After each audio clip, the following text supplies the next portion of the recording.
So, ma'am, you have to ask them to share it also, What share what? the page, the moment we go live.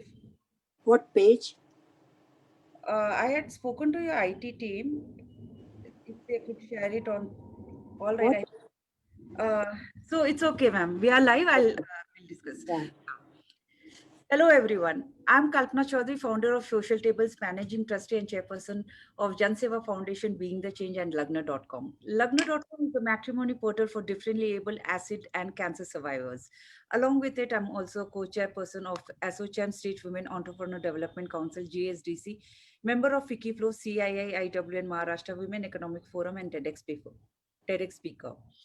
Before diving into the guest introduction, I would like to take a moment to introduce with Social Tables. Social Tables is committed to sustainable development program with societal well-being and environmental consciousness. Every week, we bring out to you some of the brightest mind from diverse sector to discuss over a few significant ongoing issues. In this week's speaker series, we have our guest, Mrs. Anu Aga. Currently, she is a member of Rajya Sabha in the No. Parliament, former member of the Rajya Sabha in Parliament of India. Prior to this, has also served as the chairperson of Thermax. After retiring from Thermax, she took to social work, and in 2010, she was awarded the Padma Shri for social work by the Government of India. She is currently the chairperson of Teach for India. No. I 2 years ago I retired. Okay. Okay. Former chairperson of chairperson of Teach for India. Anuaga led Thermax through its most tumultuous period in history. Mrs. Aga was thrust into leadership at a time when she herself was facing the most crushing of blows. A woman of great empathy and humanity, she drew considerable strength from her family. She holds an inextinguishable flame and displays classic anti-fragility.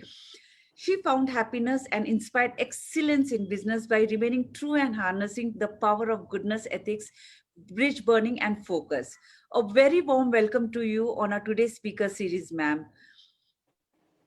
It's our utmost pleasure to have you here with us today. So in today's discussion, we are going to discuss about the life lessons. Ma'am, the very first question, did your parents groom you to join the family business or encouraged you to be a career woman? First, Kalpana, thank you for inviting me today. It's a great honor to be here. Thank you. Uh, Let me tell you a little bit about my early childhood so that you realize that I was not at all encouraged to join the family business or be a career woman. Hmm, And in some ways, I internalized those messages myself. hmm, I came from a upper middle class family and was brought up in Mumbai. I have two older brothers, and I heard my parents constantly tell them that they will have to join the family business. hmm, Though I was better in studies than my brothers, I was subtly and not so subtly given the message that it's okay to study and do well, but my main purpose in life is to marry and have children. That was a constant message. In those days, Parsis tended to be over westernized.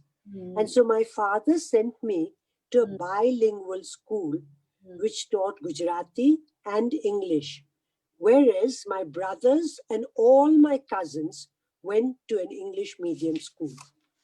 My brothers learnt violin, and I was sent for Indian dancing. My father was willing to experiment with his daughter, hmm, but not take any chances with his sons. Though my school was excellent, I did not appreciate it and felt small for not knowing English well. And in those days, my self worth was a little low. Today, I have realized that English is needed for our work life, but should never be linked to our one's self esteem. Do we feel small and inadequate if we don't know Chinese? Why should we feel small when we don't know English? After my BA at St. Xavier's College, I went to Tata Institute of Social Science, and I came first in both the years. I'm not saying this to show off my intelligence or anything, but to show that in spite of being better than my brothers in studies, I was not at all encouraged to join the family business or to be a career woman. After Tata Institute, I was offered a scholarship in America, but I fell in love with a wonderful man called Rohinton Aga, and I decided to marry him. So let me now tell you about, you want to ask me anything else? So this is about my background, and no way I was encouraged to join the family business or go in for a career. Wow, that's incredible. Irrespective, there were choices between a boy and a girl. You Mm. just proved yourself that you are much above them. That, as you said, it is not about showing off, but yes, we do learn. I mean, these are the stories where you inspire women like us and many girls out there and the families out there. Well, ma'am, tell us about some major challenges you have faced and the lesson learned. Sure. I'd like to talk about three challenges I faced in life, major challenges. And from the first one, what lessons I've learned. Before marriage, my husband had joined my father's business as a professional, not as a son in law. He had studied economics at Cambridge, and he helped my father to grow a tiny business into quite a remarkable size. Roynton was a workaholic, a smoker, and loved unhealthy food. And when he was in his 40s, he had a massive heart attack and his heart was badly damaged. In those days, bypass operations had just started in India. So we were advised to go to London for the bypass surgery. And on the third day of the surgery, he had a stroke. My brilliant husband could not recognize me. He forgot to read and write, and his left hand was partially paralyzed. This experience taught me three important lessons. Doctors had said that my husband would never fully recover, but with determination and grit, he wrote A, B, C, D, 1, 2, 3, 4 for months. When he asked the physiotherapist in London to help him tie the shoelace, she said, please first tie a big bow on your thigh, and it will take a month before you can tie a shoelace because that's intricate. My husband, with his determination, tied the bow on his thigh the whole night, and the next day was able to tie the shoelace. The physiotherapist was amazed and said she's never seen a patient who's so determined. Within 2 years, he was back to his usual self. He took 2 CII delegations abroad and even authored a book. The lesson I learned was never give up and have faith in yourself, no matter what the experts say. As parents, we give great importance to education, believing nobody can take our knowledge away. Am I right? Do the parents here agree with me? Rohinton's stroke was a humbling experience and taught me that a small blood clot can wipe away all our knowledge and intelligence. The second important lesson was nothing in life is permanent, not even our intelligence. The third important lesson I learned was take care of one's health and not take it for granted. My husband loved food which was not healthy, and I would make special dishes which were good for health. And with his sense of humor, he would tell me, please do cook it. It's delicious when I'm out of town. From a very young age, we need to nurture and invest in our health. That was a very important lesson. When we returned from the UK, well-wishers suggested I join a family business because my kids were very young It Mm-hmm. was Thermax, and those days Thermax was a private limited engineering company. I worked for 5 years in the human resource department under a wonderful boss. And when he decided to leave, I was made the head of HR. Our two children, Meher and Kurush, studied engineering in the UK and both decided to join our company as trainee engineers. A few years after the marriage of my daughter to a man called Feroz, we sent both of them to England to turn around a small company which we had and which was not doing well. I promised my daughter Meher that at the time of her first delivery, I would be with her and spend 6 months with her in England. 4 years later, when she was about to deliver, I went to England and kept my promise. Wow. In those days, HR used to focus on soft human issues, and I had not bothered to learn about hardcore business. While in the UK, I decided that when I get back to India, I would come out of HR and learn hardcore business. When I returned from my UK trip, my husband was delighted to have me back and drove from Pune to Mumbai to receive me.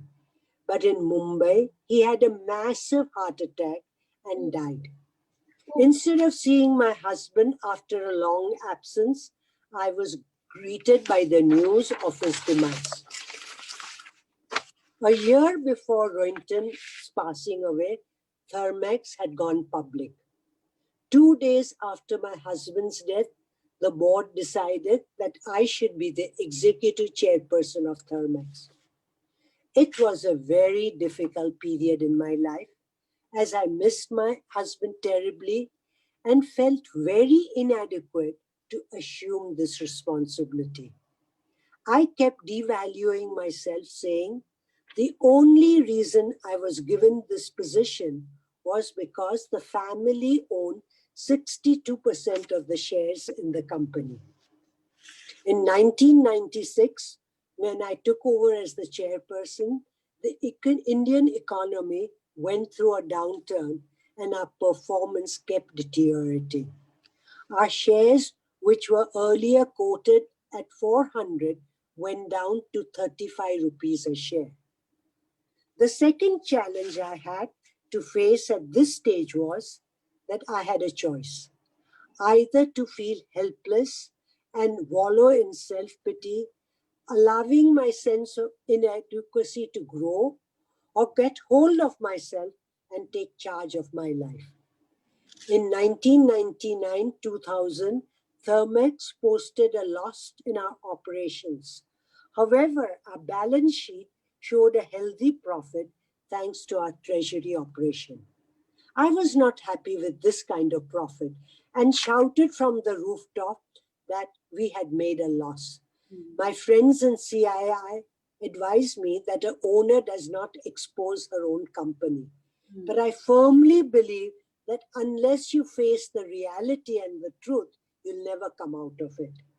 The negative result was a wake up call for me to do something very drastic. I convinced the board to employ a consulting company to help us turn around. There was great resistance from our senior male executives saying that I should have faith that when things improve and as soon as the economy pick up, we will do well. They also cautioned me that a consulting company will charge a bomb, and at this time we can't afford. And I felt we couldn't afford not to pay that amount. Yes. I think men find it difficult to seek help, and perhaps it comes in the way of the macho image. I don't know. We we did hire the consulting company and had to take very difficult and painful decisions, such as moving out of non core businesses, which eroded our profit and added to our top line and took up a lot of our management time. For example, we were the first company to start software, Uh-huh. way before Wipro or Infosys, but did not know how to run it and were not doing well at all. My husband and I looked upon business as generating employment, especially in a country where there is no safety net.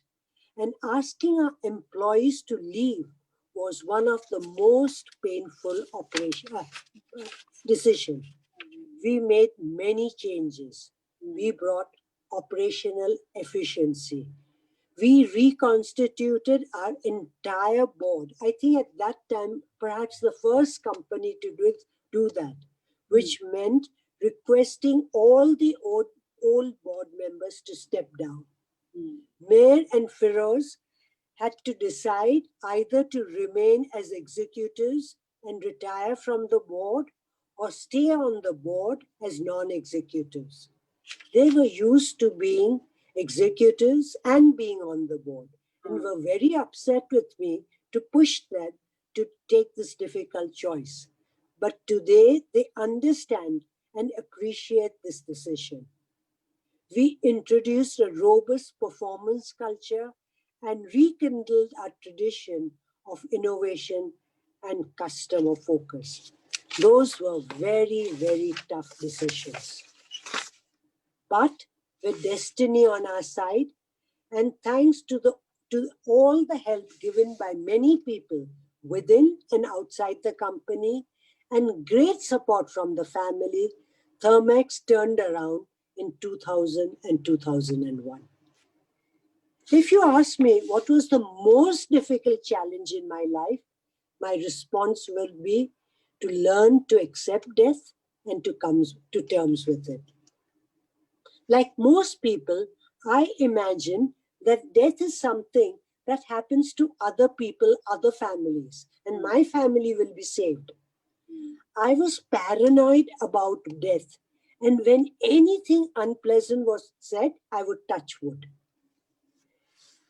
I was give you an example of how paranoid I was. In those early days, there was no expressway between Mumbai and Pune. And when we traveled by car and the word death was mentioned, I would make my husband stop the car, find a tree, and go and touch it.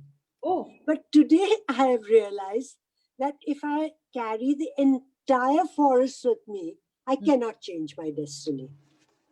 My husband's death was extremely painful because he was my best friend too. But I found it most difficult when my son Kurush was killed in a car accident 14 months after my first husband passed away. The pain I felt when my husband died receded into insignificance compared to how I felt when my son died.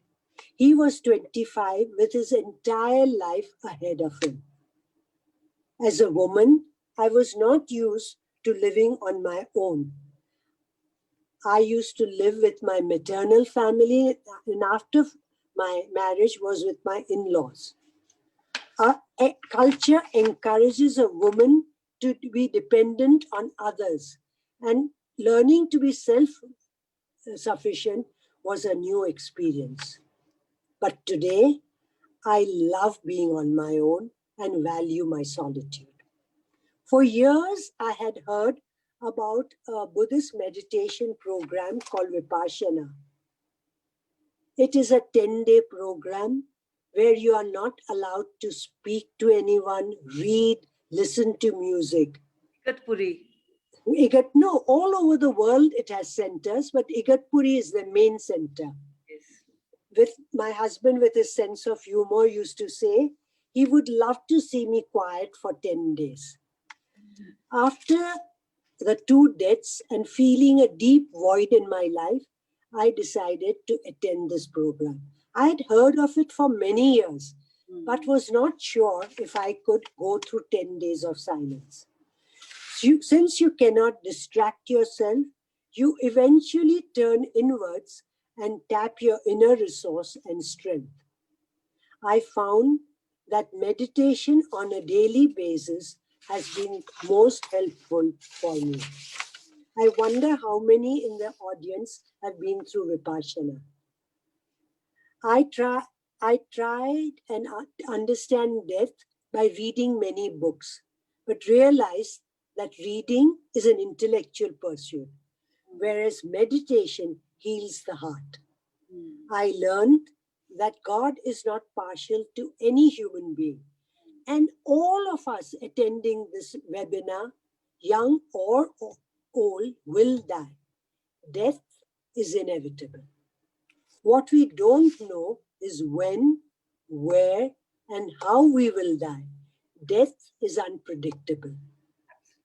The sun rises each day, and we don't cry when the sun sets because we have accepted this natural process of the sun coming up and going down.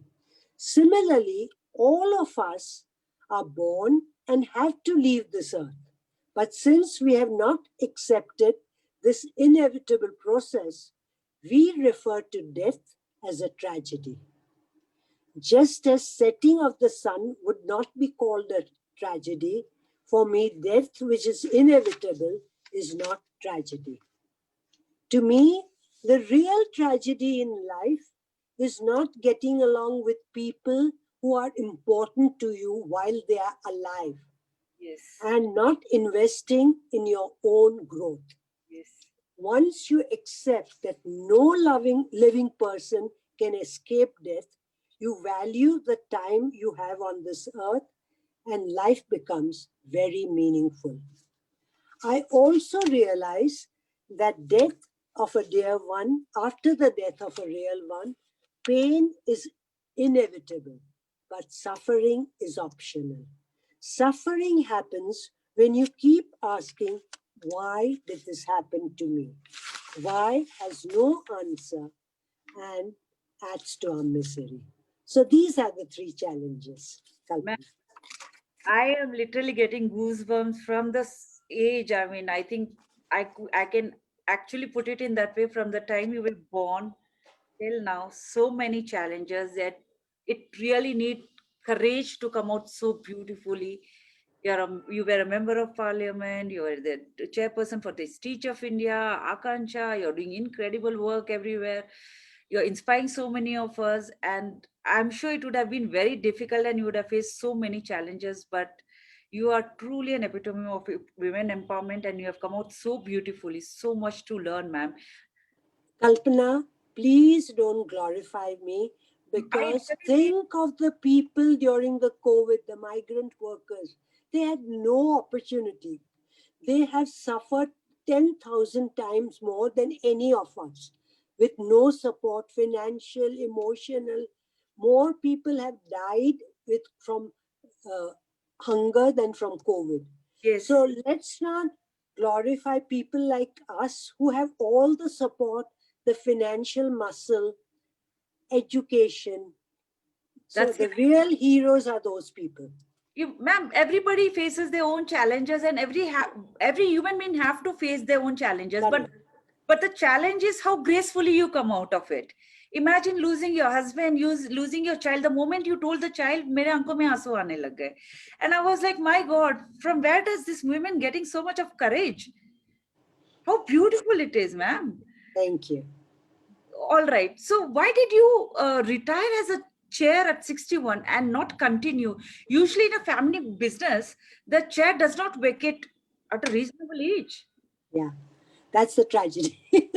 Oh, again? In 2004, Uh, at the age of 61, I decided to retire, and the board appointed my daughter Mayor as the chairperson. Let me tell you how I announced my retirement. uh, We were having a press conference. uh, My daughter was there, mhm, many journalists were there. And mhm. I said, I'm 60 now. Next year, I'm retiring. And my daughter was most upset that you didn't even warn me, talk about it.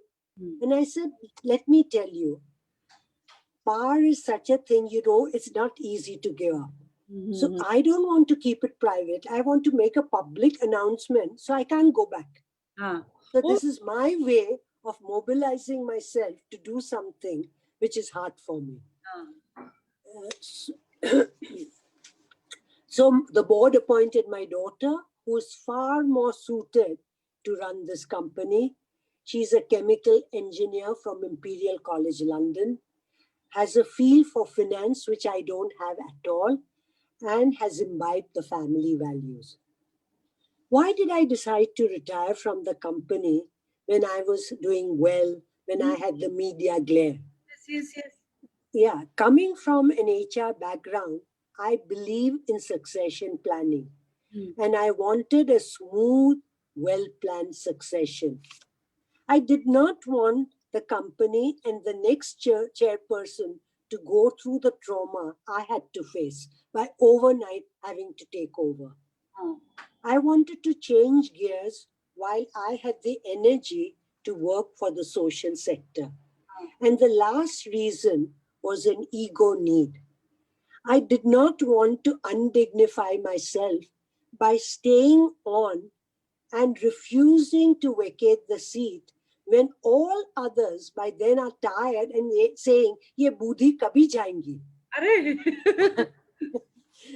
In August 2018, I stepped down from the Thermax board. My family and a few directors were very keen that I continue. I made this choice because in Thermax, we expect our independent directors to retire at 75, and I thought the same rule should apply to the family members also. I love my company and very much enjoyed being part of the Thermax board, and yet decided to retire for another reason because I believe there is a time and place to let go positions. We cannot hold on to positions as if it's there forever. Yeah. Ma'am, I'm sure what you have done is beyond the achievement of many, but it does become important to not to hold your position, and I genuinely and completely agree with you. Hmm. So, how has your journey been as a member of Rajya Sabha? Well, let me explain. I was a nominated member for Mm. 6 years. There are 12 nominated members which the president nominates. Uh, I, in these 6 years, got to learn a lot about our country and its numerous problems, and also witness the underbelly of politics. Mm. Out of my 6 year tenure, Congress was in power for almost half the term and BJP for the next half. When I take up any position, I take it very seriously and I attend it very regularly. And I'm sorry to say, a lot of nominated members don't regularly Yes, attend. yes. But throughout the 6 years, the Rajya Sabha kept adjourning for various reasons. Mm-hmm. I would go to the Rajya Sabha at 11, and about 15 minutes or half an hour later, it would adjourn. Again, it would meet and again adjourn. And the whole day got wasted between going and coming. I felt many members did not study the pros and cons of a bill and passed it and voted for it when there was shouting going on. Mm-hmm. Another phenomenon I watched was opposition. They felt that because they were in opposition, they had to oppose whatever the ruling party proposed without checking if it was good for our country. For example, I'll give you an example. When Congress proposed the GST, Mm-hmm. opposition was against it. And Mm-hmm. when BJP was in power and proposed it, Congress did not agree. Mm-hmm. And unnecessarily, we delayed it passing by a few years. I also felt the country spends so much money on each member of parliament. We are given our allowance, a lovely flat, traveling, everything. And did I asked myself, did I give enough back to my country? And the answer would be no. Yeah. Why? Because I think, I mean, how much I know you, you have always been very regular. I mean, I've done a lot of research. Yeah, but what did I? It didn't function, so I couldn't But do much. So it is a teamwork at the end of the day. You did your bit, what you could do, and it's a collective effort What, which really yeah, whatever it is, matters. but the country is spending a lot of money on all of us, and you should demand accountability from your legislators. Absolutely, and I totally agree with you, ma'am. But this is something very rare. People come openly, accept, and talk about it, and you have so beautifully, fabulously accepted, and you're saying it everything so very well. And it really, shows that the passion what you have for your country, the passion to give back to the country, it is really remarkable. Thank you. And you see the good in everything I do. So Uh, let's move on. Let's move I really mean it. I simply don't have to say, and I'm sure there are a lot of audience who would agree with you, me as well. Because kahan pe, these days, I mean, they fight election, they become member of parliament either by nominated or either by Lok Sabha ticket or whatever it is. But then the performance, when it comes up to performing and talking about policy and getting the change, it is there, and very few people actually do it. But these days, when you see in Parliament, Sarah, every time we'll hear only loud voices and abuses. So that has to, yeah, that's the fact. All of us know it. Well, on. so ma'am, what mistakes, according to you, should be avoided by young people? And do you also have a piece of advice for the younger generation? Well, I think every human being, young or old, will make mistakes. Only the dead don't make mistakes. As soon as you take an initiative, there are chances that you will make a mistake.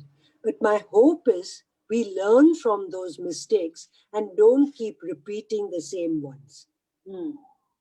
Since you asked for the advice, I would, for the mistakes, I'm talking about mistakes, don't mess around with law because that could really mess your life. For example, if you drive when you have alcohol in your body, you could really get into solid trouble. Your parents, and it could ruin your life. Never experiment with hard drugs, even if your friends push you. These Mm. are some of the things because other mistakes you will make. Yes. And advises pursue your passion Mm. because the best will come out then. It Mm. may be music, it may be cooking, anything you feel strongly about. And don't think that having a degree is the only way to succeed in life. Mm. Definitely, ma'am. So, do you think that we as a parent can or should do something about it? I mean, you're talking about these drugs, you're talking about this alcohol thing. I mean, even our youth knows it. What are the things we need to actually understand and, make them understand?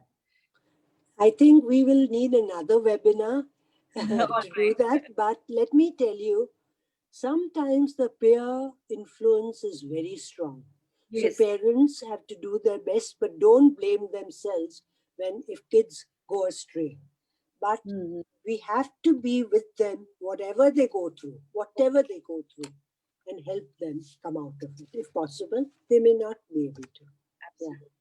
Ma'am, every being learns something or the other from life that stays with him, her forever. What's the one thing that life taught you and you want every person to apply in their lives? Yeah. I can talk about the lesson I learned, but my lesson may not apply to others. Each one has their own life. Uh, I was working as a social worker in Mumbai, and when I had my daughter, and when we moved to Pune, because my business moved to Pune, I gave up my work completely. I had my son, Mm. and I said to myself, I have to be available when my mother-in-law or my children need me. So under that pretext, I stopped working. And I met many well to do friends Mm. and played mahjong, cards. And my husband kept nagging me, saying, "You were so much more interesting when you were working. How can you waste yourself, Mm. waste your time?" And I'm a rebellion. The more he told me to get back and do something, I said, I'm a grown up human being. You can't tell me what to do. Mm. For about 7 years, I was a social butterfly. Mm. And later, I realized that for me, work has been very, very rewarding, fulfilling, has challenged me, and I wish I had not wasted the 7 years. I think I carry guilt is an emotion I don't normally have, but Mm. for these 7 years, I've manufactured quite a lot of guilt within me. Really? Thank you so much, ma'am, for yeah. Yes, you were No, fine, fine. thank you. I'm not talking about women who decide not to work to bring up their kids. Mhm. I'm not making any judgment, but Mm. I had my mother in law, a lot of help in the house, and I wasn't full time with my children. I Mm. was, to me, just frivolous, do you think, frivolous things. Okay. But I think, I mean, these are the part and parcel of life. I mean, you learn so much, you grow so much, you make mistakes, you grow again. So that goes on. And at the end of the day, you're growing. So that matters a lot. Thank you so much, ma'am, for your wonderful inputs. We have learned so much from you with just few minutes. Your noble thoughts and lessons are just so inspiring. Now, moving on to a little fun part of it. Who inspires you the most? A quick rapid fire. Yeah, Gandhiji is my hero, and sorry, I have to put in my daughter is my hero too. Yes, why Yeah, feel sorry about it? huh? I even feel sorry about it. Yes, Yeah. yes. And what's the greatest risk you have ever taken? Running my company Thermax without being an engineer, without knowing anything about finance, I think that was the biggest risk I've ever taken. And what is the most memorable moment of your life? When my daughter, my first child, was born, I remember the thrill I felt. Yeah, I'm sure. And if you could change one thing about yourself, what would it be? I wish I was more accepting and loving towards my mother in law. We never had any open differences, but I Uh, didn't create a place for her in my heart. okay, but you still feel it. So that's, I Yeah. mean, whenever she's giving you your blessings. And the place where place where you love being the most? For a short time, I love being in London, but permanently, I love my city, Pune, and living here. And your favorite hobby? I love to read, and especially these days, I love to read about modern India, the heroes of modern India. Oh, Yeah, interesting. Yeah. So you love reading books. I love reading books, but with this COVID, I do so much work on the internet. I have no secretarial support that my reading is quite little less now. Quite less. Quite less. Yeah. And the very last question, if you were the prime minister for a day, what is the first thing you would do? I would ban spreading hatred and playing the divisive politics. Oh, okay. So you think that's happening? I do think it's happening. All right. And before we conclude, a few word of wisdom or advice you'd love to give our audience? Your organization, The audience. oh, the audience, I can't give anything. I think live your life fully, learn from the mistakes, and as I said, don't repeat the mistakes and have fun in life also. Yes, yes. And a message for our organization, Social Tables. I think you are doing wonderful work. Carry on that work. That's my message. Thank you so much, ma'am. That was such an amazing response, and thank you so much. Well, that's it for today. Thank you so much. Let me take an opportunity to give you a vote of thanks. It's a great honor and privilege to propose the vote of thanks to Mrs. Anu Agaji, who, despite her busy schedule, has found time to grace this special interaction.